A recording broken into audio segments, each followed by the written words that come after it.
sound of the police in my hood.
All right, folks. All right. Hey, welcome to another Sunday, another wonderful Sunday with the Three Black Heathens. Plus, a guest we got today, or I should say tonight, we got Scientist Mel. Y'all know her from her series, Scientist Mel Shorts, and pretty much anything that deals with science in this community that ain't my bullshit.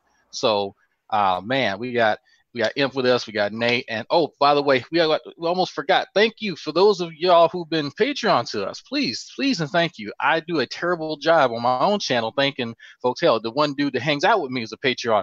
I don't even thank him. But we're gonna definitely thank y'all for subscribing to us and continuing to provide us with feedback more so than anything. So by the way, if y'all do have questions for Scientist Mel, please tag the Three Black Heathen Show with a question so we can make sure that it gets to her. One more thing before we start. Patrons, I need y'all to step up because I need to buy my wife a Lamborghini. So praise the Lord, praise him. Praise the spaghetti gods. Praise the spaghetti god.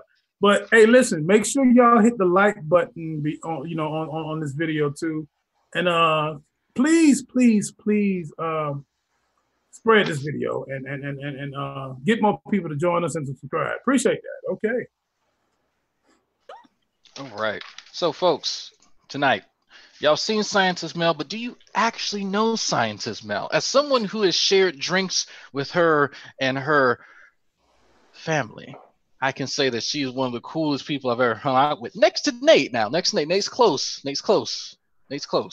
But man, let me tell you, there's a lot about this woman that y'all don't know about. So I want to just start with an introduction, and just Mel, just tell us in a nutshell who you are. Who am I? Wow, this is going to get all existential. I might have a crisis. All right, we're ready for it. All right. Okay, so essentially, I consider myself a scientist. I've done research. I've worked on the Tree of Life project. I've had a publication for a breast cancer test that I generated. Health engineer when I was working on my second master's. I've been a science educator, but what I really enjoy truly is science communication, and I feel like it's inherently valuable right now, particularly with the fact that people are getting dumber.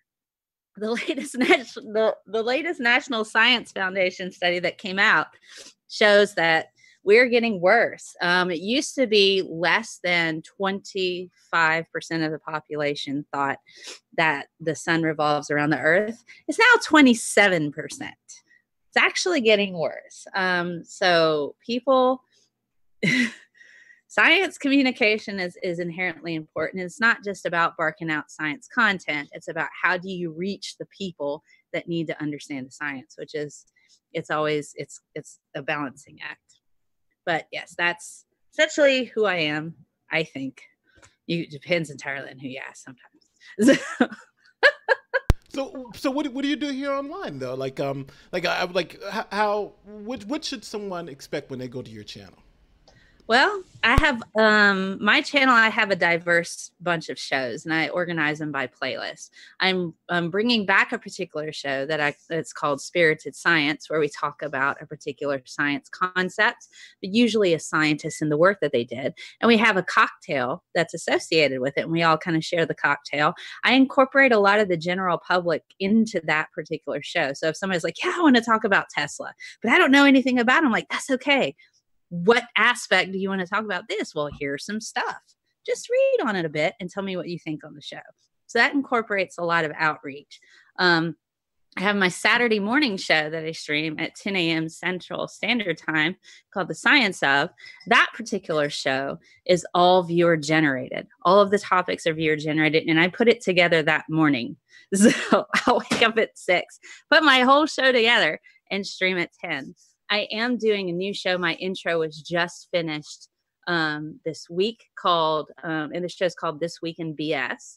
And so this is brand new. I'm working with Katie Paulson from Pathos, and we're going to talk about the latest and greatest in bad science. And so we'll have different categories: homeopathy, death dealers, stupid celebrities, stuff like that. And, latest trends and fads. And we'll just kind of break it down from our perspective. And so she is a writer for Pathos, and I'm the science on that side. So that's kind of a neat balance from two female skeptics kind of going at it that way. And then I have a short series, which is basically the same content for my live streams, but in a little shortened bite-sized bit. So for people who love science but are short on time. So there you go. Okay, Mel, let me ask you this. Let's get back to that percentage you just said. That was kind of terrible. I seen that percentage though, but the percentage you just gave seemed like it's higher about the people who now believe that the sun revolves around the earth. What would you say that percentage was now? It's 27%. That was the latest survey. And moved up from what? 24. So we have a 3% hike in G-manism. Yes, we have. Well, okay, let me ask you this. I have that's terrible, y'all. Science is important. I actually went to school for science for physics, and it's always been an important thing. Let me ask you this. As being a female, basically, I guess I could consider you in the scientific community. I don't know how far you went, but let me ask you this. Are you familiar with what Dr. Neil deGrasse Tyson is going through lately? Yes, I am. I actually, somebody asked me about that. I was on another show. Is Monty and Hannibal show. I was on their show last week. They crazy. Them guys are crazy too. They're my family though. They retarded. That's our family though. I've known Monty probably since I think 2011 or 2012. I used to actually manage Hannibal. Really? Huh. Yeah, he's my producer some years ago. That's my New Orleans family. Yeah. Oh gosh, yeah, Monty I've known forever. I give him he calls me sometimes and asks me for like science feedback on some of his superhero characters or his comic books. That's always pretty cool. Gives me a little nod every once in a while in his comics. Right. Well, what do you think? Do you think have you read all the allegations about all 4 women? What do you think about particularly Takia Ahmed and what she's saying, how she was raped in 1984? And what do you think about all of the allegations period? What do you think about it? As far as the Me Too movement is concerned in the scientific community. Okay. I'll having been a woman in academia, particularly the sciences, it's extremely stressful, let alone being a woman and all of that, let alone being a woman of color. Women of color are they're treated so poorly as it is. And when you're talking about the science community, being a woman in general, I'll tell a little story. Let me just say, when I was doing research for a particular professor, undergrad research, did research with him for a year. And I was interested in being, continuing on and getting a PhD in biology. I wanted to at least get a master's in biology. I ended up getting a master's in chemistry. But the guy in biology, I looked at him like, I really want to get into grad school. I think I want to do genetics research and stuff. Right. He looked at me and he said, "Science is hard and you're a girl. You should be a teacher." This was 2011. This was 7 years ago. Now, if I'm looking at that kind of barricade, being a woman in STEM, 7 years ago. 1984, you have to think, was, 30 some odd years ago, way freaking worse for women. And I didn't report that professor because I wanted to still get a graduate degree of some sort. I ended up getting one in arts in teaching. And then the chemistry department took notice of me and like, you should get at least a master's in chemistry. I'm like, yeah, I think I will. Chemistry is not my favorite, but it's way more marketable than a master's in biology. And I'm not particularly awesome at that. I was way better at genetics when I'm like, you know what? They aren't going to let me in. So I'm just going to go over here and get what I can. And it's exactly what happens with a lot of times with women in STEM. So you put into consideration a woman of color. I didn't report that dude because I didn't want to be blacklisted. I didn't want to be blacklisted or blackballed. So sometimes women, you can be put in a situation where you're made extremely uncomfortable and you just go along with it until you can just get out of it without causing any kind of escalation because you don't want to be blacklisted. And I think from that kind of perspective, she might have had body language like, I really don't want to do this, or I don't want to do this, or I'm not interested in this. And guys in academia, sometimes they're horrible. Sometimes they're not very bright socially. Some of the dumbest people I've ever met have PhDs because they've been in school their entire lives and they've never been socialized. So they don't understand body language. So I can't speak for, are those allegations true or not? But if she feels like she was raped, it could very likely be that she was trying to get across that she didn't want this, but she didn't necessarily fight back or push back because she wanted. She actually says he drugged her, like Bill Cosby. Tykia Ahmed. I'm trying to get her on my show, as a matter of fact, and eventually I want to interview you on this show. But she actually is saying that he drugged her. I didn't read that part. So she's saying that he drugged her and raped her. Yeah, drugged her. Yeah. Wow. So. I mean, and if that's the case, I mean, I always tend to believe victims. I mean, because I don't, because so many people don't, they always victim blame. So if he drugged her and raped her, I mean, I don't know any way around that. I mean, I'm just like, because the reason I ask, because even though he's particularly a black man, but and like you said, I know you mentioned women of color, but him being a man of color is still kind of like, I think when you have a certain degree of power, period. Yes. No matter what your color is, because all of his victims were basically white women, just like all of Bill Cosby basically victims for white women. Yes. So I'm just saying, you think it's a power thing, I think, and these men I'm sure Neil deGrasse Tyson is very intelligent. I will say this: when I was, every time I was in a courtroom when they were prosecuting a sex offender, the judge would always make it clear that it was about power, not sex. It was about the power. That's usually what it is. And that's the biggest issue, and that's what people are punished for. So just to be clear, if that does happen generally, that's what it's for. It's about the power over the person. But honestly, this isn't the first time we've heard any kind of allegations with this about Neil deGrasse Tyson. There was another one a few years ago with somebody, I can't remember her name, but somebody who had said that he had inappropriate advances towards her. That was you talking about Caitlin Alley. She used to be his assistant. Yes. Hayden Planetarium. Yeah. Yeah. So I mean, if you have multiple allegations, Right. And you have multiple women coming out and saying, well, this happened with me and this happened with me and this happened with me. I tend to believe the victims. I always tend to believe the victims. Right. And so I hadn't heard the drugging part. So that's new for me. Well, see, the reason I brought that up, because I know some people, going back to the Bill Cosby, I don't want to get off too far off track. But I just going back to the Bill Cosby thing. I mean, everybody, when it first popped up, everybody said, oh, these women coming forth 20, 30 years later, they got to be lying. They got to be lying. Oh, this was the thing, because Bill Cosby was his hero, everybody's childhood hero.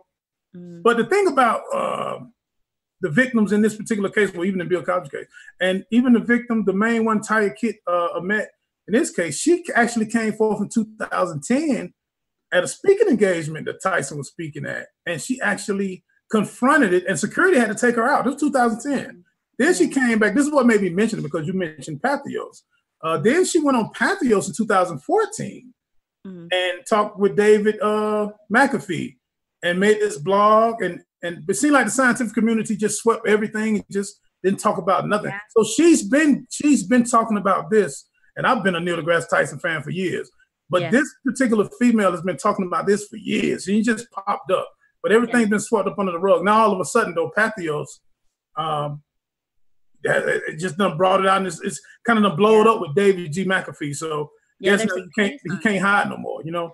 Yeah, there's a piece on Scientific American, but I don't think people realize just how rampant it is. I mean, there's lots of sexual harassment in graduate school. There are guys that would say all kinds of horribly filthy things to me, and I would just have to joke along until they'd go away. And so I'm like, okay. And it's not just the guys. There are women that are in power situations that will pull the rug out from under other women if they feel threatened or that their position's threatened, because it is so hard to get a spot. You know, so I've experienced sexism from other women that were professors. I'm like, how can you treat a woman? To me, that's like one of the worst kinds of betrayal for a woman to do that to another woman, knowing what you have to go through.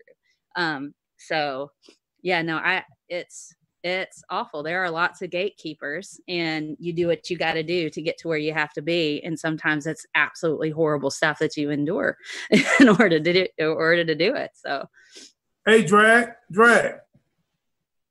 You know you can talk to somebody trying to get you, right? So just let us know. Let me and Nate know if somebody trying to molest you or rape you in your science class. Well, most of my instructors are female, so if that's happened, it's consensual. I'll tell you right now, it's probably consensual. except for my mentor / advisor / PI. Right. He's a guy. He's a Texan, but you know, depending on if we need grant money, you know, I don't know. But no. So yeah, you'll be in an alley behind an ACS convention. Stuff happens, you know. When you need stuff done, you need stuff done. Oh gosh. But no, Neil deGrasse Tyson is definitely, you know, one of my heroes, and he has admitted that his behavior, and that's one of the things I appreciate. Like, he's not tried to hide it, except for the first woman. The first woman heard. He's straight denying that one, yeah. Yeah, he is straight denying, but the other ones he is acknowledging. So I think that's interesting. But so I say, well, rather than the public should know about it, but I don't want to put my impressions upon it, because the first thing I look at was Neil deGrasse Tyson. I admire this man, so I can't look at that objectively. I met the man. Yeah. I met the man, and he signed my Carl Sagan book. It was last February. I met him. Wow, yeah. Yeah, so I mean, I have a first edition Carl Sagan Cosmos, and I met him. He was coming through town doing a talk, and so I paid a bit more money to be able to see him after the show. And so they took us back, and I was talking to him. You know, he was clearly exhausted, but he was talking to everybody, took a picture. I told him, could you please thank Seth MacFarlane for putting his own money into Cosmos? I love that show. And he goes, yes, I will. He's like, nobody ever thinks about that. I'm like, well, please say Scientist Mel says thank you for putting your own money in the Cosmos. And then I brought a book out. Everybody else was having him sign his own book. So I'm like, you know what? No, I brought my freaking Carl Sagan Cosmos book, and I planted that thing down. It was the first edition. He goes, wow. And he just goes through and he goes, wow. I said, well, we don't have Carl anymore. So, you know, we have you. Could you sign it for him? Right. Goes, yes. And so he was called man. Yeah, he was called man. Yeah. So he goes for Melody channeling Carl, February 2018. Yeah, so that was cool. That was cool. Yeah, it was cool. I mean, he was a nice guy to me, but that's not saying he wouldn't like do anything on the side, you know.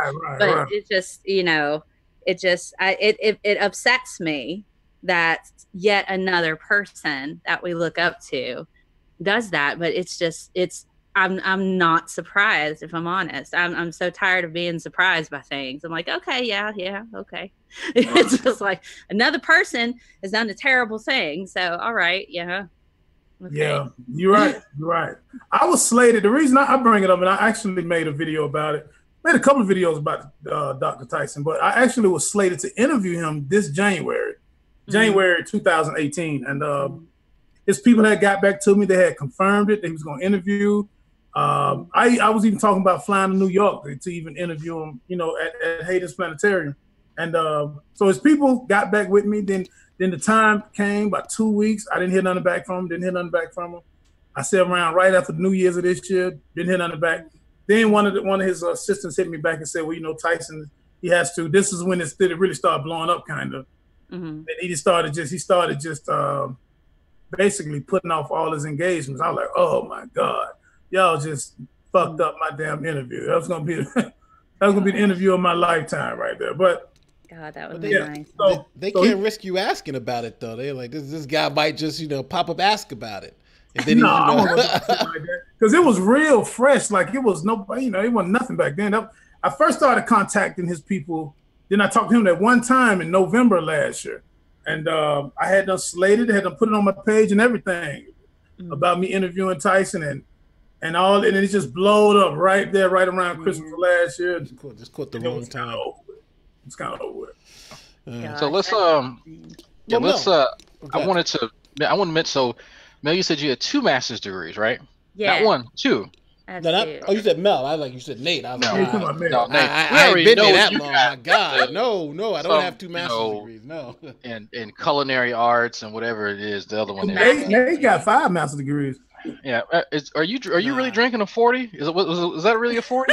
Yeah, this is Corona right now, man. Talking to me? Oh, I thought no. Oh, you got orange. No, this is what I'm drinking right here. I was like, he's not drinking a 40. I know this is 3 Black Heathens, this but is man, double deuce right now. This is a double deuce. I'm drinking Simply Apple. They're gonna have to pay me too. They're gonna have to pay me. I was gonna say, yeah, but so you said you had 2. So 1 master's degree is in chemistry, correct? Yeah, master's of science and analytical chemistry. That's a lot. Yeah, It is heavy, man. you ever ran into any God trails in your chemistry? No. God trails. I mean, anything that could trace us back to God, Jehovah, anything? No. Dying the truth in her. I mostly looked at spectral lines. So analytical chemistry deals a lot with spectroscopy, and so it's You talking about NMR and IR? IR. I worked the breast cancer test we developed worked in dark field microscopy, but also IR. We use nanoparticles in order to detect cancerous exosomes. So I don't want to look at another NMR, IR, anything ever again. Wait till you get to mass spec. I had qualifying exams just on mass spec, just on 3D printing. I'll pass. No, that's right. I'll pass. So, Scientist Mel, are you what are your are you an atheist? Well, I'm just asking for the audience. Are you an atheist? I tend to not go that route because I don't discuss atheism or religion too much on my show because I try to reach people of faith. And one of the things when I was teaching high school biology, a lot of the students were inherently curious about my religious background. And if I said, I'm an atheist, they would either, number one, shut completely down and never listen to me again, or 2, they would spend their entire time worrying about my soul and want to pray for me and constantly, you know, they would get like some kind of stress from that. And so rather than get into all of that, I would just sit there and say, I'm a scientist. And so then I would have to address the giant elephant in the room about religion. And I would just do that. And I would say, would you bring I'm worried about your soul if you don't believe in the spaghetti monster. So you're gonna either have to accept the spaghetti monster, because we're not just gonna go with all that. I'm just a scientist. We're gonna get the priest Chef Boyardee involved? Yeah. I'm gonna read from the Book of Ragu. The Book of Ragu. Ramen, you know, I thought it was ramen that we had to say. That's the original. That's the other book. That's the other book. That's the other book from the other spaghetti monster. Right. That's okay. Well, you know, you have your Islamic spaghetti god, and you got your I see. Yeah, right. You got different. The rice noodle. Is there a rice noodle god? Because I really like rice noodles. No. The rice noodles are all the angels. I see. Okay, Right. because it's like angel hair, right? Yes. Okay, that's what that is. Like That makes sense. right. They're archangel rice noodles and stuff like that. You have Okay, brown rice. maybe that's like Santeria. So I'm into the rice noodles. There you go. You're doing good. Okay, You're on the so right that's like path. Your soul, Santeria. you're on the right path. Okay, You're all good. right. And then we light soy candles. Soy candles? No. Soy no. sauce candles. That's the devil. That's That's the devil, man. That's the pure devil. But see, I thought that was Santeria. I thought that was that's okay. the devil. That's Okay. evil. That's evil. That's Stay away evil. from that. Okay. Stay away from the soy candles. Okay. So the analytical chemistry is the first master. So the second master.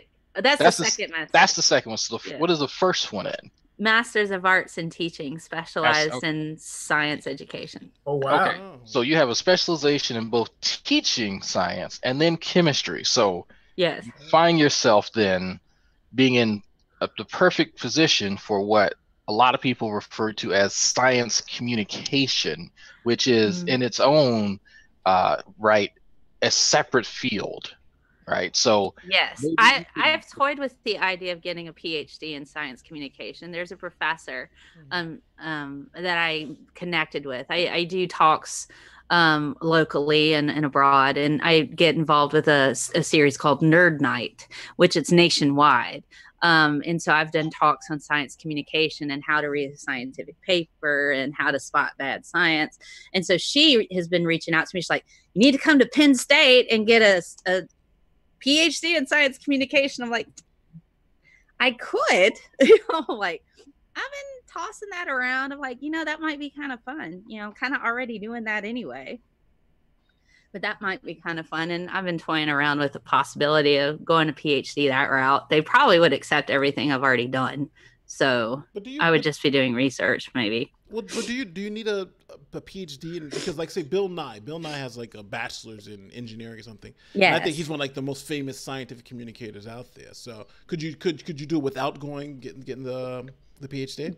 Yeah, I mean, I could. It's a lot easier to get more cred if you have a PhD. I mean, but I got like a double undergrad. I've got a biochemistry bachelor's and a biology bachelor's. I say it's 4 freaking degrees because it is a lot of information to learn. And I was actually forced to kind of get the biochem because I had taken so many biology hours that they said you can't take anymore and you need upper division science. So then they told me to go to chemistry and do stuff there. And I said, okay. So I could. I just quit. I just say fuck you. No. I was like,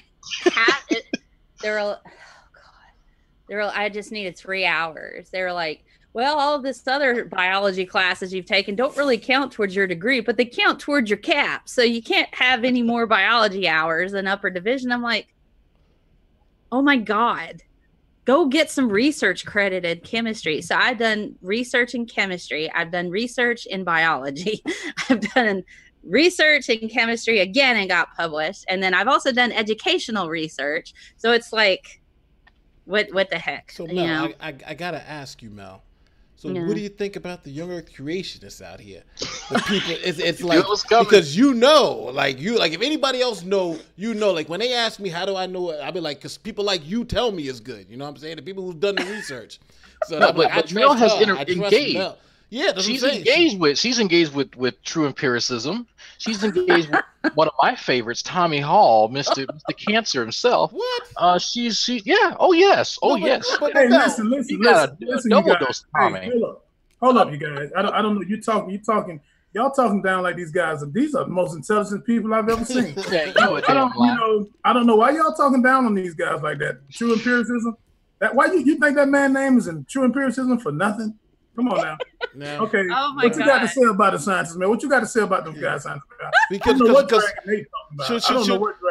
should we play the clip of you engaging with Ken Hovind so people can see what we're talking about? You got to talk to your boy Hovind. Ken Hovind. Oh my God, he didn't even know I was trolling him. That's just so funny. Okay, introduce this clip for us. Go ahead. You want to play the clip? Okay, we can do the clip. This was last night, literally last night, with the with Kent Hovind. All right, so here we go. So Okay. the clip you guys are going to see now is Scientist Mel engaging with Clint. I called him Clint for some reason. Kent Hovind. Here we go. Clint Hovind. Kent Hovind.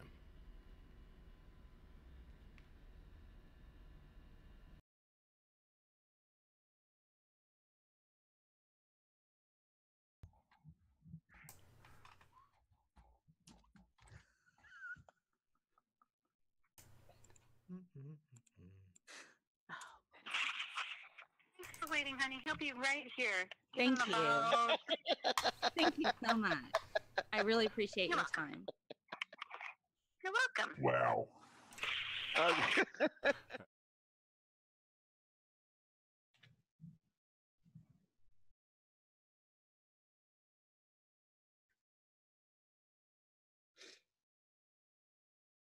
We want to hear this perfectly. This is gonna be great. Here we go. I'm muting. Yep, me too. Ask him if it's Dr. Kenthoven.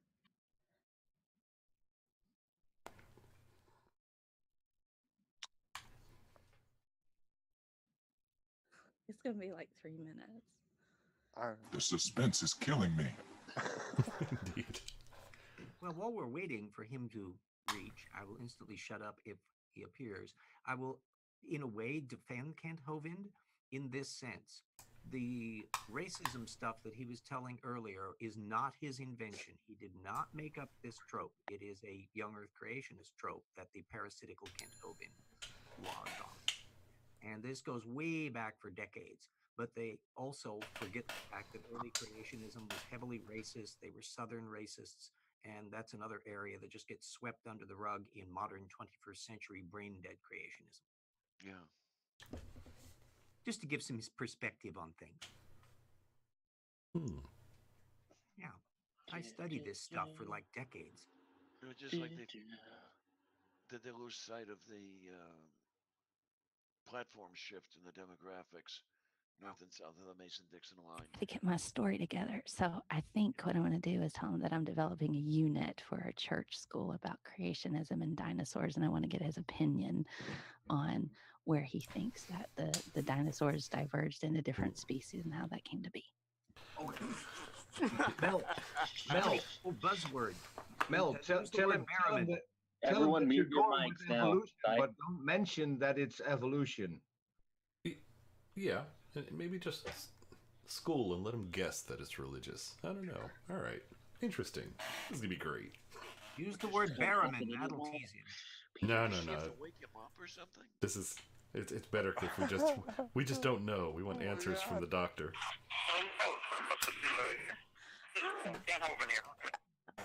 It's so nice to talk to you, sir. Thank you so much for taking my call on the weekend. You're welcome. How can I help?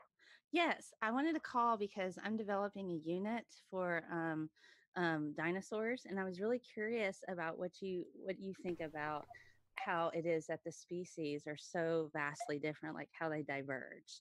And I really would like to get your opinion on that because I'm a teacher, and I'd really like to kind of put that in this particular unit. Okay. I would be a little careful of the word species. It doesn't really have a good definition. Dog and a wolf are different. I would use variety maybe, or kind. The Bible says they'll bring forth after their kind. That's all that's ever happened. There are probably only about 30 different varieties of dinosaurs. Okay. But there's about 800 different names for them. And here's why. If you spend hours and months digging up a dinosaur, find out you know the name of who discovered the 7th Triceratops. No, nobody cares. They want who found the first one. Okay. So the only way to be famous in that field is to find a new one. So there's a real strong tendency in paleontology. If you find, so have to make it a new one somehow. I have a question for you. One of my students came up to me and asked me one time about how scientists are using chicken bones in order to, in claiming that that's a dinosaur fossil, but it's really just chicken bones. And I found that to be quite striking. What are your thoughts on that? Well, they are determined to believe that dinosaurs turned into birds. So in their twisted thinking, a chicken is a dinosaur. I had a guy tell me once, he commented on my YouTube channel, he said, I had dinosaurs in my back porch yesterday, hummingbirds at the hummingbird feeder. There's several levels of stupid involved in a comment like that. I'm not sure. If you want to give hummingbirds a dinosaur, I guess I can't help it. No? Okay. Well, I've heard that a lot of people consider turkeys, descendants of dinosaurs. What do you think about that? Do you think it's possible that they changed like that, or where do you think like the hummingbirds and the turkeys actually came from? I think God created the animals to bring forth after their kind, and that's all we've ever observed. Every farmer in the history of the world has counted on evolution not happening. He breeds cows, he expects to get cows. There are simply no examples in observable science of any animal producing a different kind of animal than itself. There's dogs, cats, there's cats, end of story. So anything like that, like turkeys and dinosaurs being related, can only take place in imagination. You have to imagine that it happened, because it's certainly not observable science. Make sense? Yeah, I understand what you're saying. I have a couple. I'm sorry. If we find similarities between turkeys and dinosaurs, that doesn't prove a common ancestor. It could just as easily prove a common creator. The same designer made them. Okay. There are a lot of similarities. The Honda Prelude and the Honda Accord have thousands of similarities. Thousands of nuts and bolts will interchange. Okay. What does that prove?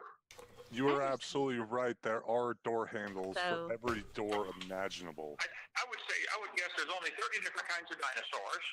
Use the word kinds loosely. There are about 800 different names.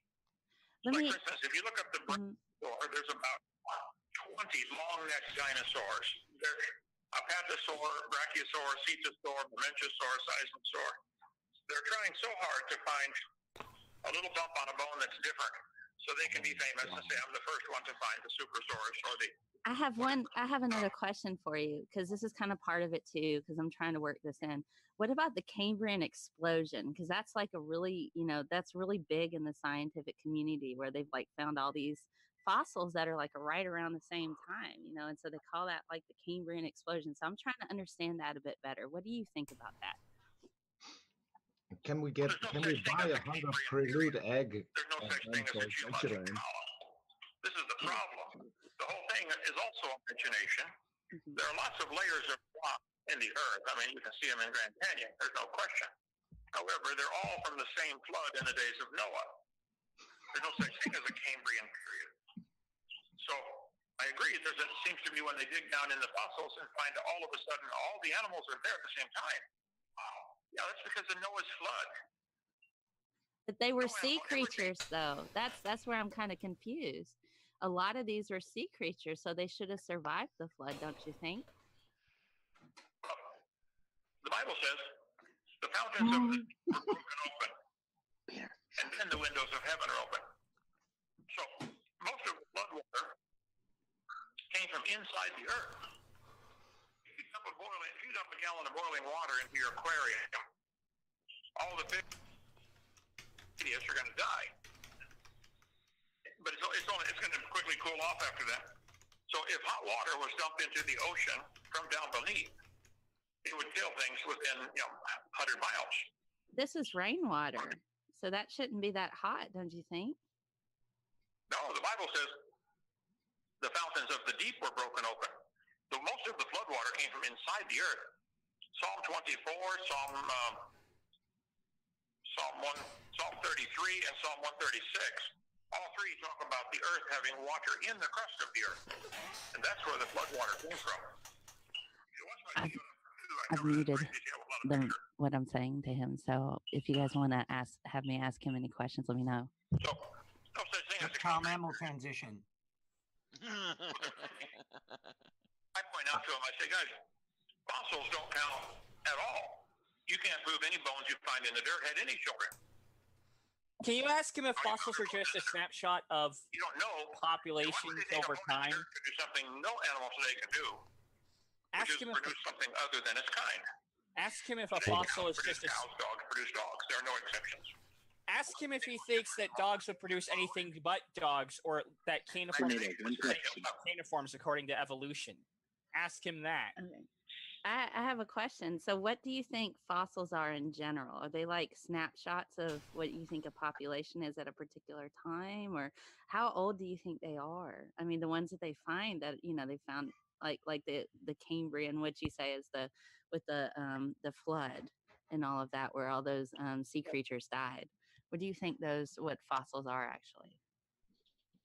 How many animals died today in the United States, do you think? Oh, I'm not certain. How many do you think? Hundreds of thousands. Okay. Hundreds of thousands, okay. How many are going to fossilize? Well, I guess it depends on where they end up, because they do get subjected to the elements. So if it was, and there are different types of fossils, right?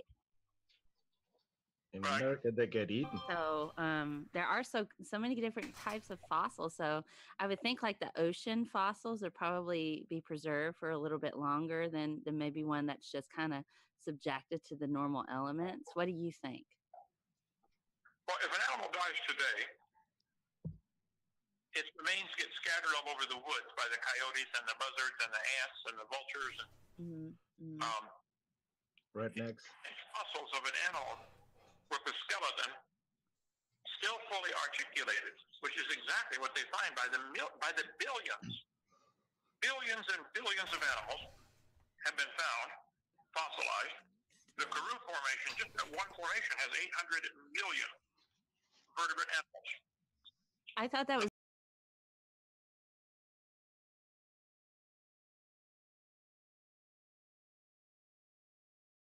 That was insane.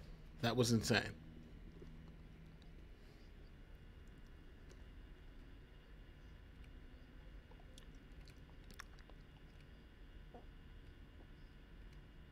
Repeat the stuff that he said, but to hear it from him, it's just, it compounds it. It's worse. There's no question why we spend so much time with I don't even want to say their name, but I don't even know where to begin. He thinks there are hydrothermal vents going on since, I don't know, forever. There's no real appreciable difference in the overall ocean temperature. That's not how that works. The amount of energy that he thinks that would cause the entire world to flood, if it existed on Earth, it would literally cook the Earth. He doesn't, I've tried to explain this to Neffy when we're talking about enthalpy. Bruh, you just don't understand enough about physics to really even have this conversation, much less hydrology, and all the and geochemistry. So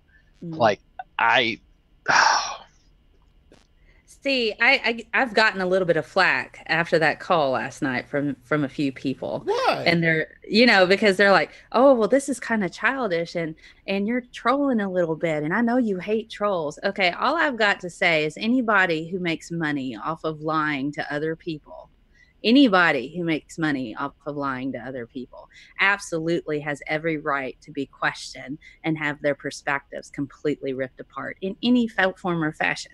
That's just kind of my perspective on that. I was not rude to Kent Hovind.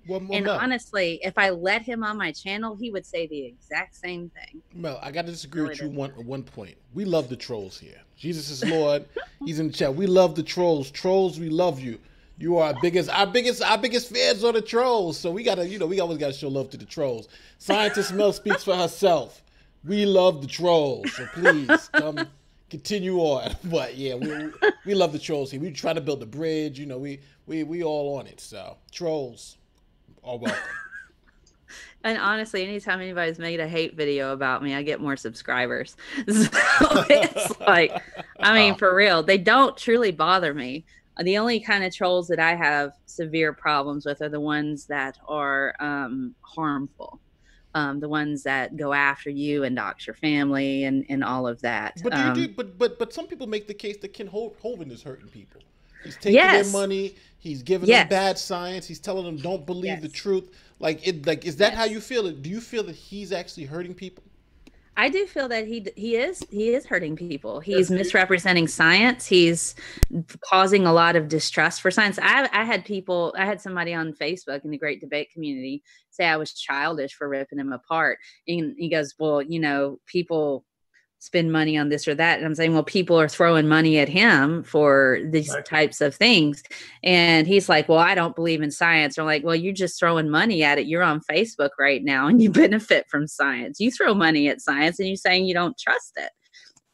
It was just weird. It's weird how people rationalize things in their heads that they think that this is okay and that's not okay. Well, listen, Mel, don't feel bad about that clown, because when we debated, I made sure that I trashed him in the beginning of the debate. People say I told him that it was child abuse that he was teaching. I told him that he should be arrested for teaching it. He said, man, you embrace this. You talk bad.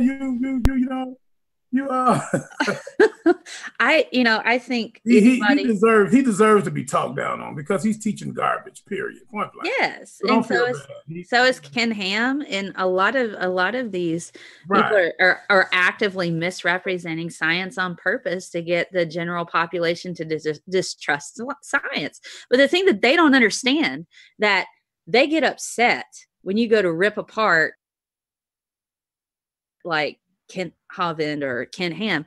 Scientists rip each other apart, and that's how we keep ourselves in check. You haven't had fun, so you had to stand in front of your committee for like 3 or 4 hours defending your research as they go through and pick apart every single thing you've ever done to see what it is that you don't understand, and that's going to determine whether or not you graduate. That's peer review. Scientists are used to being ripped apart because that's what they do all day. So if there's some kind of Kent Hovind or one of his enthusiasts, this isn't nice, you're not being nice. I'm like, no, rip it apart. And if it still stands up, it's fantastic. Good job. Right. You know what I mean? But if it doesn't stand up, that guy can never stand up, though. You got to worry about that.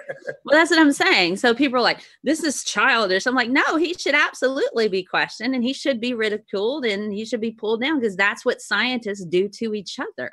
I mean, how many years has scientists been actively trashing Andrew Wakefield? How many freaking years? And there's still the general population going, but this one guy said this one thing this one time. And we have had 15 years now almost of research saying Andrew Wakefield is still a liar. Here's all this wealth of information to say so. And they're still like, what? Vaccines cause autism? No, they freaking don't. Here's everything else that's linked to it, but none of it's vaccine. So that's a problem. So when Kent Hovind and Ken Ham push this rhetoric that says science is not trustworthy, we get freaking anti-vaxxers. So yes, it is harmful, and I will absolutely rip them apart if they do that. I'm with you. Let's rip them. But what about?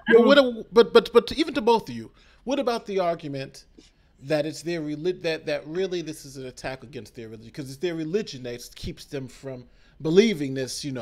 This one guy, Emperor Atheist, said he believed 50. He's not a young Earth creator because he believes the Earth is 50 million years old.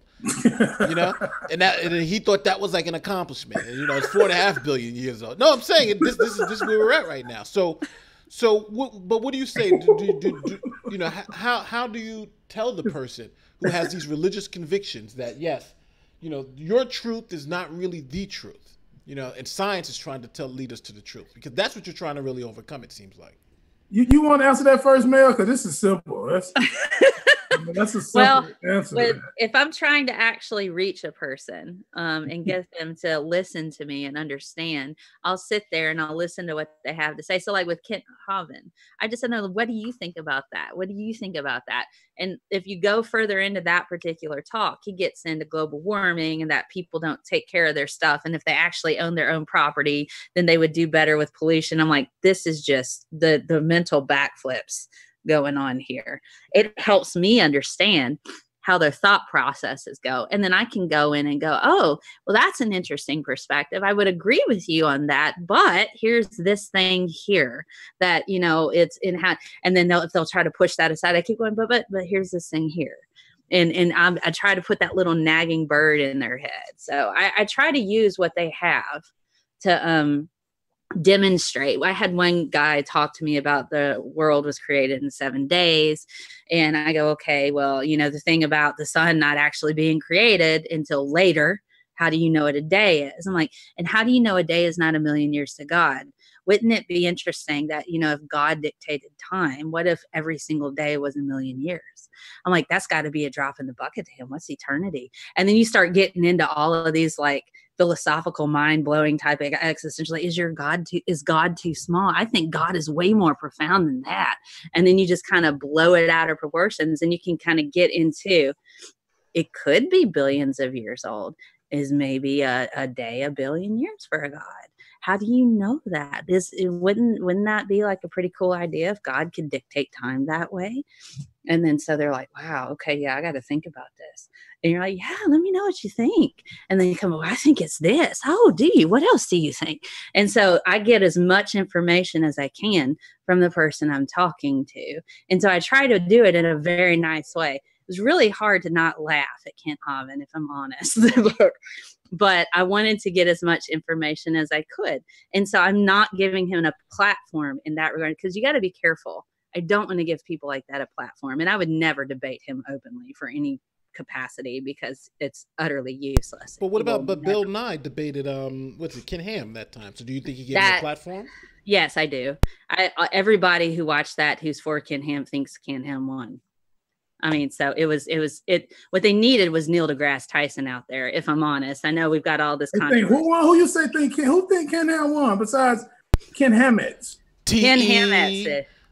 All of the people you would try to reach on that show. People think Ken Ham won is people like G-Man and Jesus is Lord. That's it. Jesus Lord definitely thinks he won.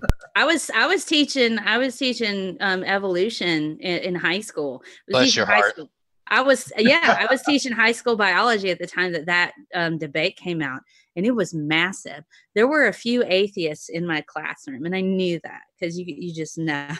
And then the rest of them were like, "Oh, you should come to our church. We're going to watch the Bill Nye Ken Ham debate. Evolution is evil." And so rather than go, "Oh, heck no, I don't want to go to your church," I would ask them, "Oh, do you need a scientist to explain evolution? Because I would love to do that." They're like, "Well, I don't think we'd want you to speak." I'm like, "Oh, well, you know what? I do have a lot of schoolwork I got to work on, so I'm probably just going to watch it at home. But if you need me to speak about evolution, I'll be happy to come to your church." You know you can't speak in their church, Mel. 2 Timothy. I'm just saying, but know, it was there. But all of them thought Ken Ham won, and it was so weird. They asked me, "What did you think about the debate?" I said, it all sums it up to this one last question that they asked. "Would anything ever change your mind?" And Ken Ham said, "No." And Bill Nye said, "Yes, evidence." I said, "That's what I think. You can always change my mind, but we're scientists in my classroom, and I'm going to ask you for your evidence." And then this girl goes, "Well, nothing ever changed my mind." And I said, "Well, I'm really glad that our court systems don't think like you, because I need evidence before I send somebody to the gas chamber." So, now we could go on a whole philosophical discussion on how our court systems are screwed up. Yes, we could, but I was trying to make a point at the time. So with a bunch of teenagers, like 14, 15 years old, that don't quite understand things yet. So, and then they're like, "Oh, wow, okay, that was a mic drop. Oh, she got us there," whatever. So I'm like, carry on. Yeah. What I like to play coy with people, especially because I had a coworker who was a Hovindite, and man, he was proud to trot out. They found was a woolly mammoth, and the front of the woolly mammoth was carbon dated to something, and they carbon dated the rear. That's how they be looking too. Drag. Like, but the back, his butt was a different carbon date. How can you explain that? I said, I think I heard this one before, but tell me what did you? What study are you talking about, my man? "Oh no, I was listening to a podcast where Ken Hovind was explaining it to us." I said, "Oh, what? Oh, so he's talking about carbon dating on a woolly mammoth. Did they use any other isotopes by any chance?" No, they just they use other. They used the carbon 13. They use carbon 13. Really, my dude? Is it carbon 13? 13? Wow. Carbon 14? Maybe no carbon. Oh yeah, I guess I don't know. I said, you do know what an isotope is, right? No. I said, you just you just told me one. Oh well. Actually, how much do you know about carbon dating? Oh, I really don't know anything about it. So I said, how do you know he's even like telling you the truth if you know nothing about it? Oh well, and I had to try my best to explain carbon dating to someone who was just telling me that this guy knows what he's talking about. So, Oh, you sound like you were talking to Tommy Hall and cancer. oh God, I gave Tommy Hall a question for my final for cancer biology because I passed cancer biology. Big shock, right? I gave him a question and it had the word evolution in it because I knew it triggered him. Let's just say Tommy Hall needs to stick to juicing and riding lawnmowers for a living. He's not going anywhere in any realm of science anytime soon. Bless his little heart. I had no idea what I was getting into when I went on the Geek Room for that particular bait. I looked at a few of his videos. I'm like, oh God, this guy has no idea what he's talking about. And I was really just trying to do, early on is like, I was watching it. Like early on, it was like fact-finding questions. I wanted to see, what essentially my committee did to me, finding out where my limit of knowledge was. I'm like, oh, she doesn't understand this. Let's rip her apart here and see what she actually knows. And so that's kind of what I'm used to doing when I'm talking to people. Like, I'm like, where does your knowledge end? And I've done cancer research, so I know what I'm talking about. So I'm like, okay. And I would go through. I'd had an entire bottle of wine, and I still handed his ass to him. But I'm going to sit there. And it would have been a lot shorter had I not had the wine, if I'm quite honest with you, because I was very frustrated. And I checked out at some point in time. He just was like running on. It happens. And on and Oh, on. yeah, and it on. happens. And I'm just literally sitting here like this the whole time, like looking all over the web. Because you have to I'm not gonna lie, like because I have a playlist on my channel where it's been me talking to Tommy. It's called the a chat with Tommy Hall, Dr. Tommy Hall PhD. I think that's the name of the playlist and all the videos. And so he's telling me about how pretty much angiogenesis can form over dead cells. And I said, well Tommy, if the cells are dead, how exactly do they send the signals to make the blood vessels come to them exactly? He said, oh well, in an anoxic environment, micro environment, and he loves that word. This is oh God, micro environment. And it's like, Tommy, you can't spell micro environment. Stop it. Stop it, Tommy. That's not how it works. Tommy, you know what VEGF is? No, but I know it has nothing to do with blood vessels. Really, does it? Is that so, Tommy? Is that so? That was one of my favorite things is ask him, do you know what flow cytometry is? No, it's in the paper that you just sent me. He knows better. He knows better though, because he would start mentioning cytokines, and I said, oh, because he would start telling me what a cytokine does. And I was like, he doesn't know what a cytokine is. So Tommy, you're telling me all about this, and it's like I've kind of worked with cells before. What you're describing, Tommy, doesn't actually happen. But Tom, just to make sure, Tommy, what's a cytokine? Oh well, this is a trick, Dragnet. Well, it's not a trick. You just mentioned it, so you should know what it is, right? Yes. Why it's in the paper? Well, you should know what it is, Tommy, if you're mentioning it, right? You talking about the ingenious Tommy Hall, man. Yes. He got so mad at me. He made a mansplaining to Scientist Mel video. I never watched it because I don't care, but I hear it's hilarious. Well, hold on. I do have to say something about the chat real quick. People are saying, why did I give Jesus as Lord a wrench? So I gave him that wrench, and that's because somebody just came in and for some reason we got people who hate Jesus as Lord and come in and just time him out randomly for stuff. So I gave him a wrench to protect him. But Jesus as Lord is on a very thin leash. I mean, that leash is thin. Don't give him a wrench. Take the wrench from that wrench. Take the wrench away from him? Oh, man, stupid. I got to demote him. I got to demote him. All right, I'm demoting him. But tell people, don't time them out. Don't time them out. Just let them stay in. All right. How about this? We're gonna give Scientist Mel a quiz, folks, live now. Oh, She's gonna wow. study for I haven't said, man. I'm gonna give her the same question I gave Tommy. Oh God, I'm not studied well. I'll try. All right. Here we go. Now, mind you, folks, she has 2 master's degrees and she's done cancer research. So let's see. It's been a while. It's all right. It's a true false question. It's to get 50-50. Okay. Our turbines made by people. That's what true empiricism would say. Why won't you guys just believe? See, look. synthase. Look, ATP synthase. She's spoken to him machine. once. She's Oh my spoken to God. him once, and she already knows ATP mayonnaise. Yes. Oh, that non sequitur show, that was accidental. And somebody said you could have muted the thing and know what's going on by my facial expressions. So, it's like, what?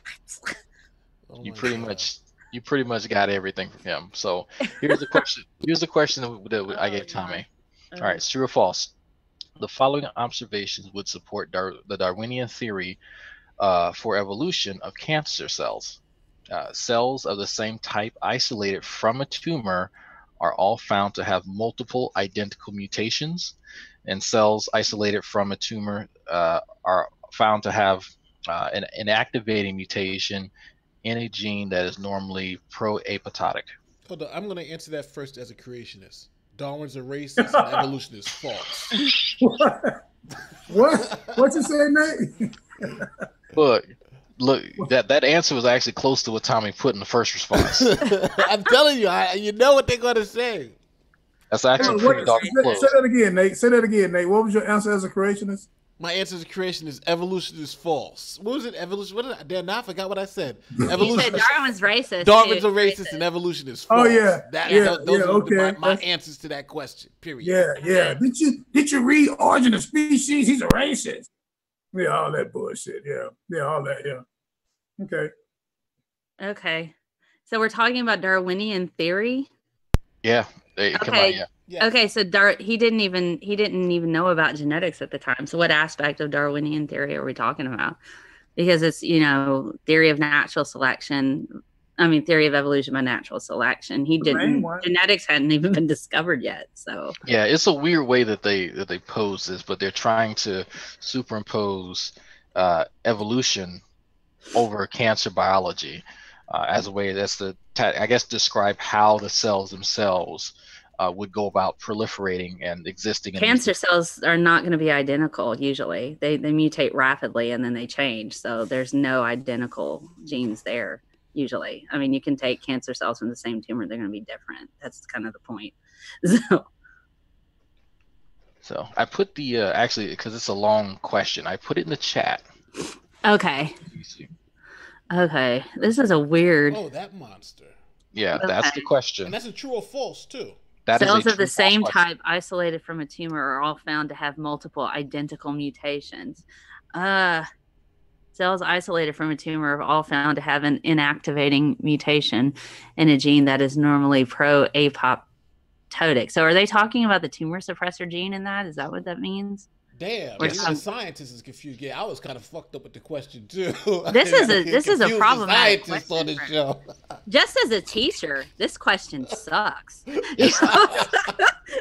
I mean, for real. Damn, you got me feeling like Tommy Hall. I failed the test too. Mind you, folks. Hold up, drag. Hold up, drag. Did you get these questions off True Empiricism blog or something? Where you got this question off? T blog? Yes. Yes. No one. He helped me make it. This is insane. So it's okay. So Darwinian theory doesn't really. The original Darwinian theory, genetics hadn't been invented yet, so that already confuses the hell out of me. First of all, and then we get into the fact that cancer cells mutate rapidly on their own and independently of each other. So you might have some that can have similar multiple mutations, but that's not likely. I mean, it depends. That's weird. I don't like this question, and your teacher sucks for making it. I can actually tell you who my teacher is. You're talking about modern Darwinian theory, though, because I mean, modern Darwinian theory would actually kind of coincide with genetics, wouldn't it? So, I guess. Yeah, I mean, it would. Cells isolated from a tumor are all found to have an inactivating mutation in a gene that is normally pro-apoptotic. So if we're talking about the tumor suppressor gene, the tumor suppressor gene kicks in and prevents cancer cells from proliferating. So it's like, and that's usually shut off. And so they tend to have that particular gene shut off. So that's true. Mm-hmm. Okay. So, I mean, that's essentially what cancer is a failure of that gene to stop those cells from proliferating, and then the backup is your immune system that would normally take those cells out. So you have multiple steps in place to eliminate the cancer. So I don't know. I mean, even if it's the cells of the same type, I used to grow cancer cells in lab. We didn't run the code on it or anything and analyze the individual genes of each. But after a while, they mutate so far different from the original that after a period of time, they're not as good. So there's so many passes that you can do when you're growing cells in a lab that you don't want them to get too far gone, because then they don't act like early stage cancer, if that makes sense. Right. Too many passages would then cause them to mutate to a point that you're getting them away from the phenotype that you're actually looking for. Yes. So I mean, but they don't necessarily mutate and change all the same genes at the same time either. So I mean, it also depends on the type of cancer you're talking about. Now, folks, this is an incredibly difficult question if you just off the bat, but you just listen to Scientist Mel work through how you would go about answering it. Okay? Just now think about that now. True empiricism would have did way better. True empiricism would have did way better. Y'all want me to read you with Tommy Foot? Yeah, Tommy Hall. Because Tommy was questioning Mel's knowledge. Now you just heard her. Listen, I already know the answer to the question. Hold up. Stop, Drake. Tommy was questioning Mel's knowledge? Yes, bro. You ain't see the hangout, right? Oh yeah. He True had empiricism. Oh my God. True empiricism said that he didn't think I deserved my degrees. Yeah, he deserved. He told you what? God. Yeah, he said that he didn't believe that I actually got my degrees. He didn't believe. Hold up, stop. Was in that particular one. Just slow down, Mel. Stop. Hold up. Let's back up here. Now, from my understanding, true empiricism, does he have any degrees at all, Drag? No. I told you this story. He's got a thermometer, but I don't know if he. Y'all caught him like 7 lies, right, about some degrees. So he lied like 2-3 different times, telling us he had a PhD and then he had a master's degree. Then he wound up admitting that he didn't have no degrees or something like that. No, he went. Check this out. He went to a college course in chemistry, but it was too easy, so he walked out. It was too easy for him. But you know what? I'm going to defend true empiricism on his statement to Scientist Mel. Why she may not deserve her degree. Maybe, just maybe, he had some type of dream. Jesus came to him and told him that. I mean, I don't know, I don't know. That's truth right there, man. It could be true, right, Nate? Am I right, Nate? That's true. That's true. I clearly got through this all on my looks, and I made it through peer review just from wearing this cheetah onesie right now. That's possible, though, man. That's possible. Absolutely possible with that breast cancer test I worked on. Well, he knows more than a scientist. I just don't think nobody will put he the knows term. more than a scientist. That's what true empiricism says. Right. You guys don't know. Nobody will put the term empiricism on their name if they just want an empirical type person. I know that's true. He would tell you. Don't believe that. He would tell. Well, he may have a point. Okay, next question, Dre. Okay, so this is so. Oh. God. So Tommy says, I'll play along and just assume, since the first premise I listed is asinine, even though I'm sure some Darwinists believe it's true, that you're referring to the characteristics of a cell within a tumor. And he puts a bunch of fucking periods here. Your wording is strange here as you use the word isolated from a tumor. I'm assuming these certain cells that have been extracted from the tumor itself and then genetically analyzed, not just random cells within the body that are isolated from the tumor. Complex question mark. If that's the case, then I go with the second choice. There's not a second choice in here.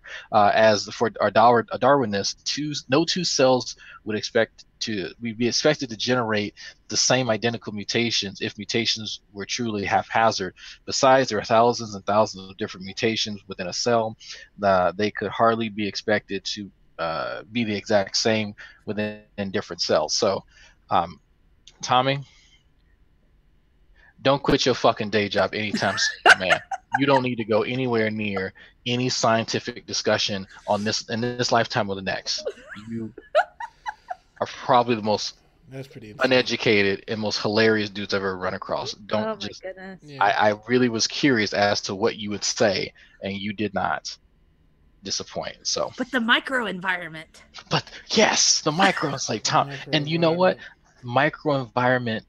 Oh my God. Is actually in this exam, and every time I saw it, I laughed, and I had to be quiet. somebody asked a question if I have a nursing textbook. I did, because I actually went to nursing school and I got into clinicals. I'm like, oh hell no. And then I got out and went to academia and got a degree. So I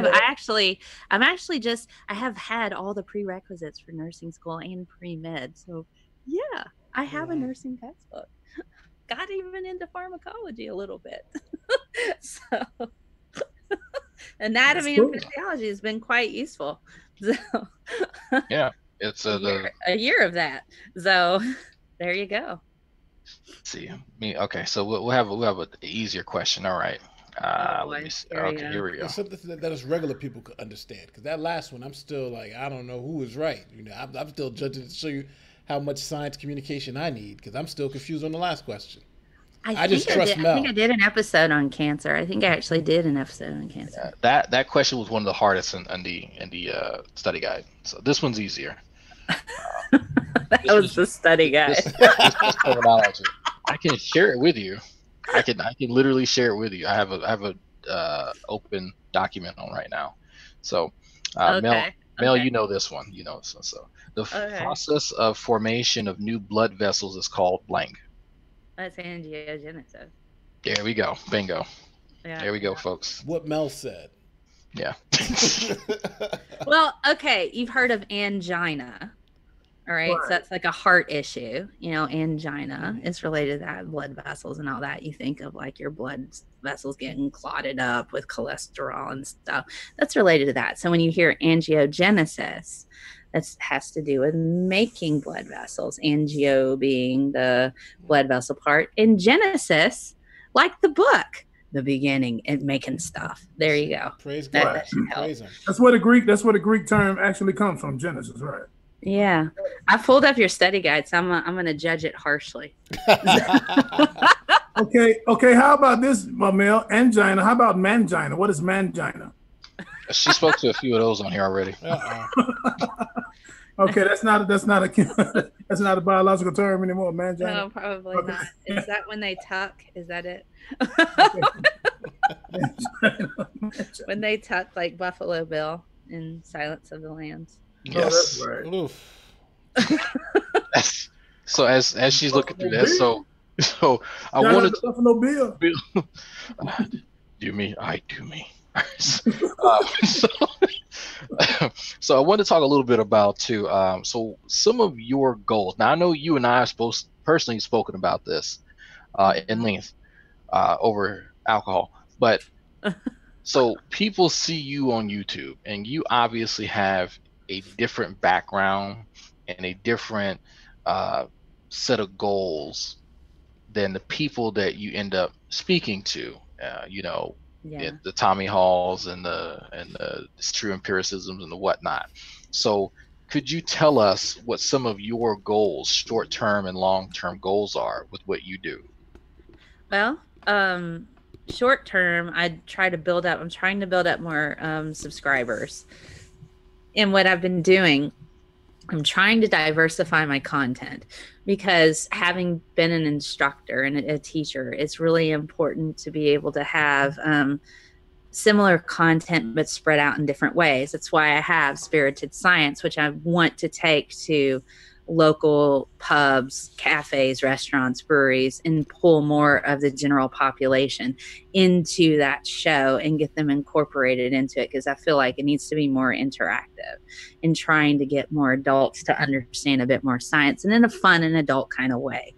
And then having more edgy daily show type of comedy related stuff like This Week in BS, to where I can take science and say, this is bad science and this is why it's absolutely ridiculous, and then go through. But to be able to say, okay, instead of doing this, if you're actually wanting these kind of results, you could go this route, or this is not going to cost you $75 a month from Goop. This is, like Walgreens vitamins are the same thing, and it's buy one get one free this week, so stuff like that. And that's short term, trying to build up more of different types of shows. And Andy from Sunday Science, I appear on his show, so I'm also trying to appear on different types of shows to kind of and other channels to try to also kind of bring a bit more information. We need to talk more about science. We need to talk more about, how are we going to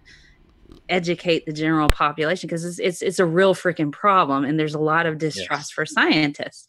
So I try to make myself accessible. I try to not be outwardly too terribly rude. I try to be funny at times. So it's a very small, it's a fine balance that I kind of have to juggle. So that's my short-term goal, is to try to find my feet for that. The long-term goal, I would really like to be able to incorporate more cities, kind of like get people, okay, I have spirited science here. Let's get this city involved. Who can broadcast there with the same type of show? Can we get people involved there? I would like to get universities, museums, other breweries and pubs and things like that having their own type of shows similar to mine, with people local in the area. And we're all kind of networked, almost like developing our own kind of curriculum. You know what I mean? Just this fun type of curriculum in order to do some outreach. And then I would really, really like a science communicator convention, kind of like Comic-Con, except for science. You can cosplay, you can dress up as scientists, you can dress up as a concept, have music, have interactive exhibits, just make it a huge science thing. And I think that would be pretty easy to do. I'm already talking to an events planner whose husband is a solar system ambassador for NASA, and I've applied for that. So we'll see if I get one. That would make me a actual science communicator for NASA. And so I do have a foot in there. Okay, hold on for 1 second, Mel. So let me we got to go on to get this out of the way, because we always keep it real here on the Three Black Heathen Show. So if you're going to go and deal with NASA, are you going to continue to allow NASA, because I'm really sick of this, are you going to continue to allow those people at NASA to keep making these fake pictures of Earth being spherical? Because we know the Earth is flat. So what are you going to straighten that up so we can get some real pictures of Earth to see if it's flat or not? What you going to do? Or are you going to fall into the conspiracy with the rest of the people? Clearly, I'm buying a lot of stock in globes. Okay. Because, that's where a lot of the money is. The money is really in globe selling. So basically what you're saying, you're going to sell your soul and continue the conspiracy to go against flat earthers when you know they got the truth. When you know they got the truth. I know it, Yep. So I'm going to sell my soul for that. But honestly, the solar system ambassador position, it's a voluntary position. But can you give me a job? I did apply for that. I applied for that in September. They are only open during that month, and they get in a lot of applications. And wow. Yeah, they do. So and they require you have 5 references. It's a voluntary position, but they have 5. You have to have 5 references. So what type of educational, like the minimal bit? Actually, let's define solar system ambassador first. So okay. If you Google that, they'll take you to the website. So essentially what they do, they're like science communicators for NASA. And part of the application process was to list your education, list what you do, list your 5 different references, and also talk about events that you would plan in your local area to try to boost scientific literacy about what NASA does. So it's primarily to boost enthusiasm and to communicate the science that NASA is involved with to the general population. And so you're supposed to come up with, I think it was at least 3 different events. And so I focused on climate change for one. I focused on, there was, I think for the month of February, I think for like Black History Month, I wanted to focus on the hidden figures, the women of color, the women of NASA that were part of the program. So I would really like to have a venue where it's like Spirited Science, where I have like outreach to discuss the women of NASA. And then another one was Teacher Appreciation Month, where I provide teachers with information for cross curriculum in order to incorporate stuff regarding NASA into English, math, that sort of thing. How can you use that to try to boost science appreciation and awareness in your lessons? So those are my 3 events. And then so what they're looking for are people who will work with young people, Oh yeah, and then there was the climate change one. So I was going to work, and I have somebody that actually is an instructor at the local museum who is willing to kind of work with me, who is actually also a newscaster. And so I wanted to do a climate change series on climate change for dummies to a degree, but for adults to kind of discuss how climate change is going to affect their pocketbook. You know, how hey, Mel, I have something from the chat from 133th OBO says the solar system ambassador meets aliens when they show up. So are you going to meet aliens when they come, or what? Man, that would be really cool. But I think if I did, then I would have to go, and I would have to like talk to the general population about how that didn't happen. Pull out the little red things like Men in Black and like say, okay. The neuralizer. Yeah.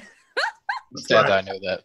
That's right. That's right. So okay, so and that's a pretty prestigious and important position. So what I'm presuming is that they'd put you in position so that you can help, erode the growing kind of. You had mentioned this earlier, this growing distrust for scientists. Yes. And so some of the misinformation that's out there, PragerU, about certain things such as climate change, you, I guess, would have to then be proactive and looking for a lot of the talking points and trying to dismantle, a lot of the scientific illiteracy from that standpoint. Right. So, I mean, it would be really cool. It is a voluntary position, but it would also get me into all of the launches. Oh my God. And all of the conferences. I'd be able to go to all the conferences, and at the different launches, they always have one of the solar system ambassadors gives a talk about what's going up in that particular rocket. And I've met a few of them, and they're pretty cool. So I just, I think it would just be pretty neat, and it would be something that I could add on to what I'm already doing, so. Right. And I did actually get to go to NASA for their NASA social program. So if you guys haven't done that, you can actually apply for that. And it's sad that I have not looked into it, and I have to literally pass NASA every time I go out to eat Five Guys burgers. Oh gosh. Literally have to pass NASA. I went to Wallops Air Base, and that was last May. And I got to see the Orbital Antares ATK rocket go up to the ISS, and it was a night launch, and it was absolutely just gorgeous. It was, I like cried afterwards. I'm like, this is the most beautiful thing ever. People made this, and it went in the sky right now. Holy moly. And there's people floating around the earth right now. Oh my God, this is amazing. It was like quite an experience. You wouldn't think it would get all emotional. You're like, yes, you watch it on TV, you're like, yes, this is a thing that exists. When you're sitting there and you're at the press tent, and then you've got like the best possible view, and it's like 2 a.m. It was 2 a.m, and and it was like so dark, but it just lit up everything. And then it went up into the freaking sky, and it just disappeared under some clouds and came out the other side. It was just absolutely breathtaking. And I got to go to a NASA press conference and ask questions. I did not know that was a life goal until after I did it. So why you didn't ask them? Why you didn't ask them why they hiding the fact that the Earth is flat? Oh my God! Somebody sat there when we were y'all just going to avoid that topic, huh? Somebody, while we were going on a tour of the labs and stuff, there was a person who was just like, "What do you think about all the flat Earth people?" And the guys just went, "That's terrible, man." And they just kept going. I mean, So the human race is doomed, man. It is. Just live your life and drink. Drag. I know you like to drink and have fun. Just keep doing it, man, because it's over with. I'm about to get like 5 or 6 wives, and we're gonna have our own little like just prepper bunker somewhere, and then just do whatever research that will help propagate the human race, and then that'll be it.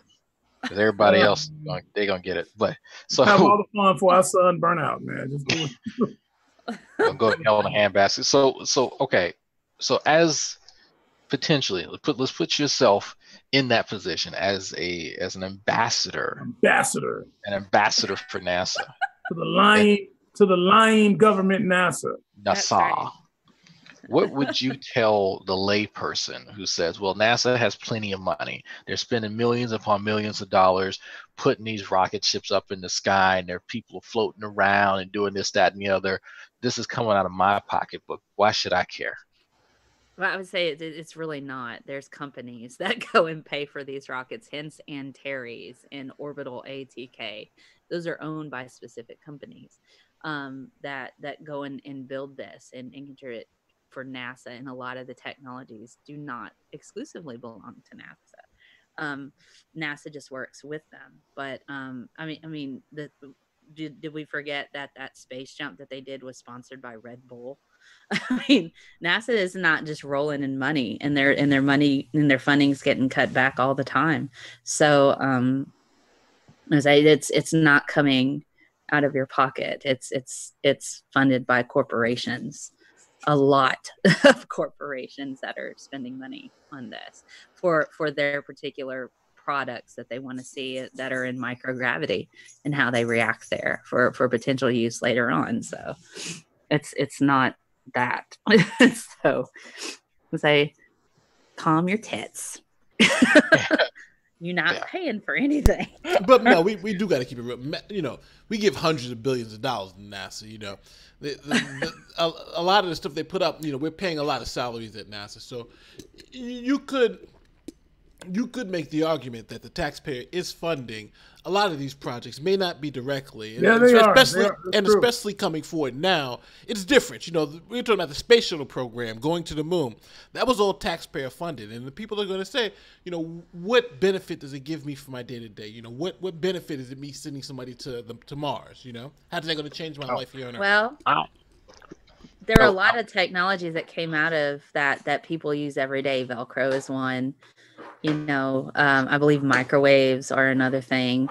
So technologies that you use in your home every single day have come out of NASA. In fact, on their website, they have a list of all of the modern day technologies. Hold up. Stop, Mel. Okay. I'm cut your thought off, but so you trying to tell me all of this technology, all of this microwaves and NASA stuff, and Facebook, you telling me Allah and Jesus didn't have nothing to do with this? Is this what you're saying? That basically we can just give all our thanks to NASA and smart people? You know, that's basically what you're saying? Yes, that's what I'm saying. Oh, that's blasphemy. That's blasphemy. Keep going. Okay, continue.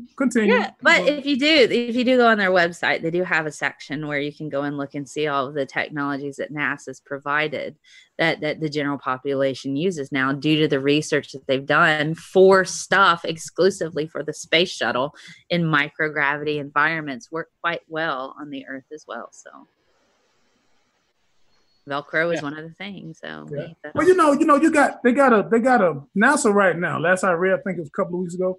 They have like a $400 billion supplemental income coming to them. But now for 2019, I think it's like about 20, I think. Okay. I think 20 billion. Okay. You know what they plan on spending for 2019? That's really not a lot of money. Can I ask Mel a question? Mel, sure. do you know about the space telescope, the James Webb Space Telescope? I hear it's been pushed back again. Are you familiar with that project? Yeah, it has been pushed back. Yeah, I'm not heavily familiar with that project. No, all right. It's supposed to be the replacement for the Hubble Space Telescope, the James Webb Space Telescope. Right, that's all it is. It's supposed to be, but it's supposed to be able to go next level in certain terms of looking at atmospheres on extraterrestrial planets, not extraterrestrial, extrasolar okay. So it has planets. a little bit more spectroscopy in it then, huh? Yes, so you can see, like, when you see a planet going around a star like we did with Spitzer. What's a Spitzer? It was what's the one that we put up? The space telescope that saw the planets going around other stars. Oh, that one was the Futanari. Yeah, the Japanese did that one. Yeah. Well, anyway, when that happens, when that effect happens, this new telescope should be able to determine what the atmosphere in those planets are. If it has all the markings for obviously life, they can see if there's if any of these other planets actually carry life. So it's pretty interesting. But it's been pushed back to like 2022 or something like that. It was supposed to launch like 3 years ago. So yeah, but they going back. You talking about the James Webb one, right? Yeah, James Webb Space Telescope. Well, yeah, they had to go. They went back and they're doing a few little additions to it. So plus they needed more funding It all came back down to funding. That's why they pushed it back. It's all about the money, Nate, when it comes to scientific things like that. Its stuff is not cheap, man. No, it's not. You're talking about. I mean, this is next level. Like you say, it's going to be way better than Hubble. One of the problems they had is that the technology got better. Like when they first started the project, I think in 2011, it was like, okay. And then by the time it was launched, it was like, we're going to send it up with shit that's like 7 years old. You know what I'm saying? We got to put the new shit inside. It's all about the technology. So they want the best stuff and material. Like, we can't send it up there. That shit is from 2011. It's 2018. We send it up with 2011 shit? No, upgrade. And now it pushed it back even further. Well, that's the thing. So the stuff that I can talk a little bit. So I'm getting into my own little research. Has something to do with living in space and the effects of people living in space. And so what it seems as though there's been a transition for us trying to reach some of these other planets because, man, believe it or not, some of these planets got hydrocarbons. And where there's hydrocarbons, there's all. And so, United States and all go together like flying ships. Oh, yes. So we're going to need people to potentially one day start going to these planets and mining. Greg, you won't make it. Forget it. I'm not going nowhere. I'm staying right here, but I will help other people who want to go and be space explorers and spacemen and all that stupid shit. You just about bringing oil here because hydrocarbons. Oil. No, but that'd be crazy. We already got a problem with global warming now. Just imagine we start importing carbon from these space rocks. We'd destroy them. We'd really go crazy here. There's a planet, man, that rains diamonds. Yeah. Oh, that's Titan. That's one of Venus or Uranus. No, it's a planet outside the solar system. No. You all have it wrong. I thought it was Titan. That was one of that's what you humans call it, Titan. That's what you humans call it. Oh, I'm sorry. It is actually the biblical heaven. This is where streets are paved with gold. For what reason, I don't know why. Gold would have a damn value in heaven. But I'm just telling you, yes, it rains diamonds on Titan. That's what you call it, Titan. But it's actually heaven. And if you don't, accept Jesus Christ as your Lord and Savior, you won't make it to Titan. But don't worry about it, Mel. So it's up to you. It's up to you if you want to see Titan, because you're not gonna make it there on no spaceship. Not in this day. Yeah, you might make it another 500 years. If it's raining diamonds, that probably hurt really badly. Do they have umbrellas in heaven so that doesn't get hit? I'm sure Jehovah done figured all that out. I'm sure. Made of steel or something like that. And again, I don't know if he figured out or not. He done fucked up. Yeah. So I ain't no telling. You might need a little. But think about that though. But let's think about that. If you are a company, right, and you are slated to launch, that would be awesome, to this planet and take up some real estate. And bring back diamonds. Yeah, but the thing is that like you would think that, but that doesn't work economically though. The reason but think about this. The diamond market is one of the most highly, I don't want to say regulated markets, but it's one of those markets where the company Du Bois, they keep the amount of diamonds in circulation at a particular point where you don't have too much supply. So the price goes down. So if somebody goes and gets diamonds from like a space rock or something, and brings a whole shitload of diamonds, the diamond market's going to crash. Yeah, it's just going to crash. That's why De Beers has such a tight ring on the diamond market, because they can't let too many diamonds get out there because the price will just go down. And just imagine, most people buy diamonds as long-term investment. Look at my aunt's, wedding ring. Blah, blah, blah. She bought it. It's like $30,000. But if you just have a whole bunch of diamonds hit the market all at one time, that destroys that price value. See, I don't even care about diamonds. I don't either. Who cares? Who the hell? I mean, I go out. I wear diamonds in my jewels sometimes. I have some diamond encrusted watches. I just do that just to flex. But I don't really give a damn about no diamonds. It's really irrelevant. I mean, who cares? It's overrated, man. It's just a damn rock. I'm trying to go to the hydrocarbon planet because that's where we're gonna find ET swimming in a lake. You really on some comic book shit here, man. I like. It's possible. I think there may be some. What's the Jupiter moon? The one that's an ocean. That has an ocean under the ice. Yeah, Io, right? Yeah. Is that what's the name of that moon? I forgot the name of that moon. I think it's Io, yeah. Yeah, but that's where life is at. If it's anywhere, you got a moon that has, But if they don't have strip clubs, I don't really care about it. We can put some there. We can put some Yeah, there. we could. Yeah, I mean, I I think gotta have an area where I can throw some block parties, a few strippers, nice bartenders. we're gonna take people from the Diamond Planet and put them over there. Okay, cool. Because other than that, life is But better is the than- strip club going to have a decent buffet? Because that's important. Exactly. That is We're gonna go to the Chicken Wing Planet first. Sushi, I don't care about it. We're stopping by the Chicken Wing Planet on the way to the Diamond Planet, and then we're stopping at the, we gotta give Lucifer Almighty. It is Europa. It's Europa. It's Europa. Yeah. Okay, thank Europa. you. Thank you, Lucifer Almighty. Even though I hate you, it's funny because in the great debate community, we debate everything, even the definition. Why do you hate Lucifer Almighty? Because no matter what, he agrees with Steve about the definition of atheism. So that's why I hate his ass. I hate him. I'm just joking. You know I love you, Lucifer. I love Lucifer Almighty. Lucifer is the man. Yeah, that's my brother. He can afford to be wrong sometimes.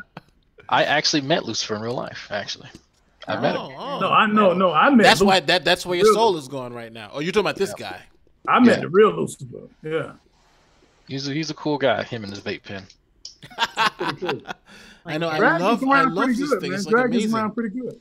Yeah, people want to meet me. I don't know why. People. Hey, Yeah. all right. It's your ugly ass beard. Yeah, I cut it myself. That's why. He's really tall in person too.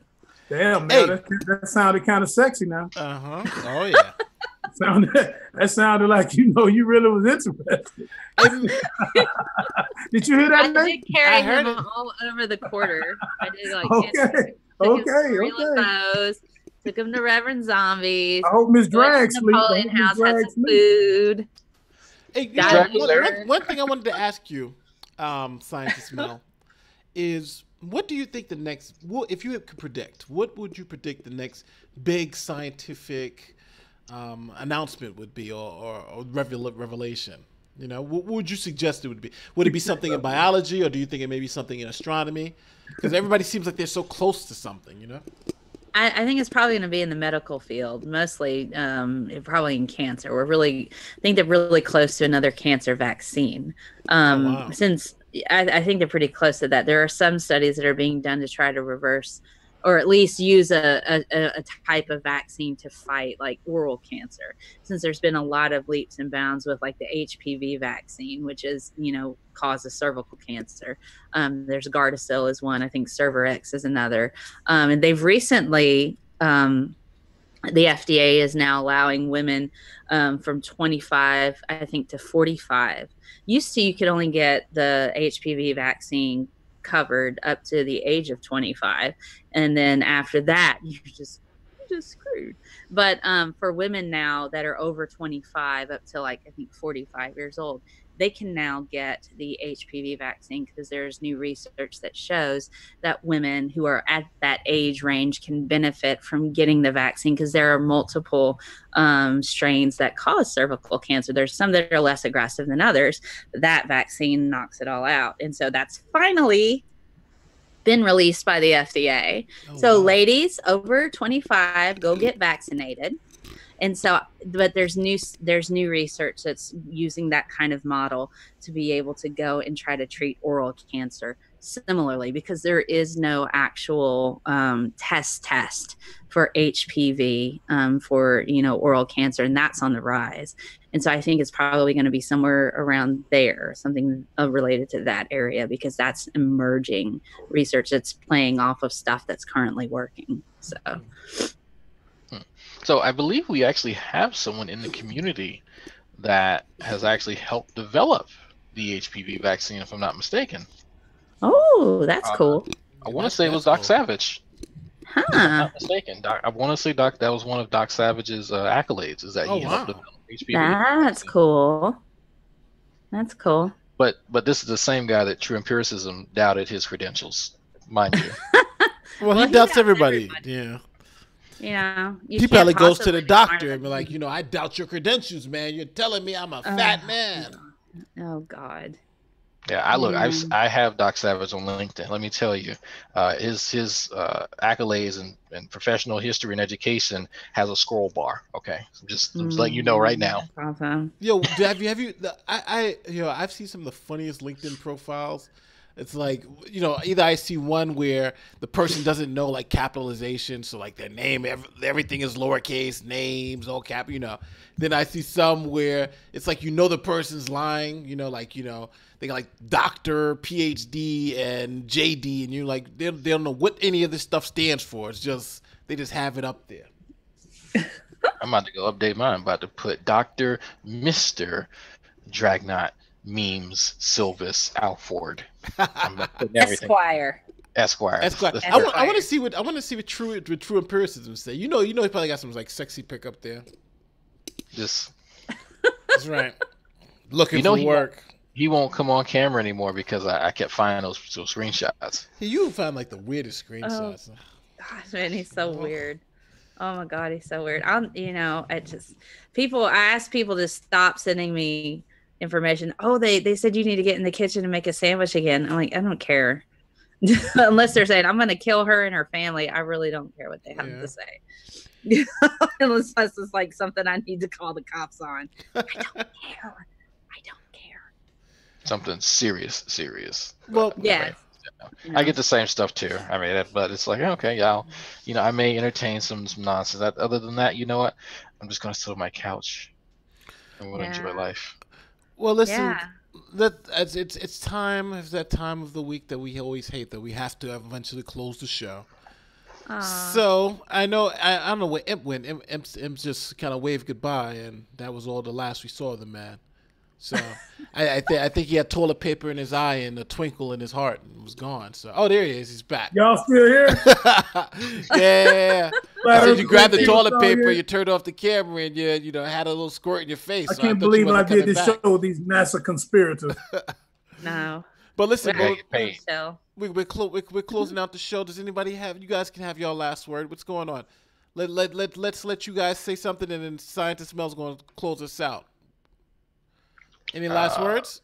Yes. Yeah, don't be stupid. Try to learn more science, stay away from religion, learn your mathematics, learn how to read and write, and learn financial wealth. Yeah, that's it. That's actually very important, folks. Financial management is very important. I learned that now that I'm an adult. I'm 30-some years old. But y'all need to learn about how to fix. If y'all need your credit fixed, come holler at me. If you need anything to do with money or anything, just come holler at your boy. You can just give it to me, and I'll show you how to live it up. Give me the money. Right. I'll show you a good way to use it. Go ahead, Drag. What's going on? What's your last words? So after the conversation I've been having with some of these creationists and stuff, please don't just stop. Just like that's like just. I understand you got beliefs. That's cool. But when you start talking to people who actually have like formally learned some of this stuff, you're not going to get anywhere. I'm telling you right now. None of you idiots are going to impress me or Scientist Mel or Nate or Imp or CRISPR Rational Mind. Nobody. Nobody's convinced other than the people who are just as scientifically as literate as you. Okay? I'm going to laugh at you. Then I'm going to get drunk. I'm going to laugh at you some more. And I'm probably going to make another video drunk, and I'm going to laugh some more. So that's just me, though. I'm an asshole. Scientist Mel, the last word is yours. Fantastic. Okay. So people are just like, well, how is it, they say, how do you know this much? Where do you do this? You just keep wanting to learn stuff. And like, to be quite honest with you, I kind of default to like the Einstein way of thinking. There's nothing inherently special about that. You just got to be passionately curious. Never stop asking questions. I feel like we've lost so much of that enjoyment that we get when we learn a new thing. And a lot of adults just don't have that anymore. And I really think we got to kind of spark that passion again, man, guys. Get out there, learn something amazing. That's all. Amen to that. Well, that might have been a poor choice of words, but it's great lesson. So, hey, listen, everyone. Next week we'll be on here again, same bat time, same bat channel, 9 o'clock for Emperor Atheist Dragnot and for Scientist Mel. Thanks again for watching, and we'll see you next time.